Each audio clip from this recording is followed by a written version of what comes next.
এই জায়গাটি আমাদের চট্টগ্রামের অতি পরিচিত একটি জায়গা। আমি চাইবো আজকে আমার ভালোবাসার মানুষরা আমাকে কমেন্ট করে জানাবে এই জায়গাটি কোন জায়গা। সৃষ্টিকর্তার সৃষ্টি যে কতটাই নিখুঁত আর সুন্দর, মাছগুলো দেখলেই বোঝা যায়। আর বাকি সব কিছুর কথা তো বাদই দিলাম, মাঝে মাঝে মনে হয় কেন যে আল্লাহ আমাদেরকে মানুষ বানাইছে, বিশেষ করে আমাকে। যদি মানুষ না বানিয়ে মাছ বানাইতো খুবই ভালো হতো। সাগরের গহীন তলদেশে ভেসে বেড়াতাম, তারপরেও না এই মুখোশধারী কিছু মানুষের কাছ থেকে দূরে থাকতাম।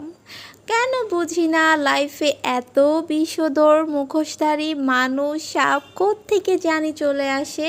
এই মাছগুলো থেকে আমাদের অনেক কিছু কিন্তু শিক্ষণীয় আছে। ওরা কত সুন্দর মিলেমিশে একসাথে বসবাস করে, কিন্তু তা আমরা কেন পারি না?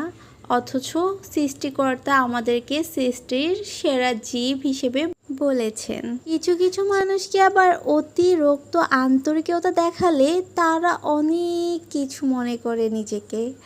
যাই হোক, আমরা মানুষ থেকে কখনো মাছও হতে পারবো না, অথবা অন্য কোনো প্রাণী। জাস্ট এমনিই বললাম কথাগুলো। মাছগুলো অনেক সুন্দর, তাই না? মাছের চেয়েও কিন্তু পাখিও অনেক সুন্দর হয়। আমার থেকে মোটামুটি পাখি বেশ লাগে। কোনো একদিন কোনো এক ভিডিওতে তোমাদের সাথে পাখির ভিডিও নিয়ে হাজির হব ইনশাল্লাহ। আজকের ভিডিওটি কেমন লেগেছে সবাই আমাকে অবশ্যই জানাবেন। সবাইকে অসংখ্য অসংখ্য ধন্যবাদ এত সুন্দর সুন্দর কিউট কিউট মাছগুলো দেখার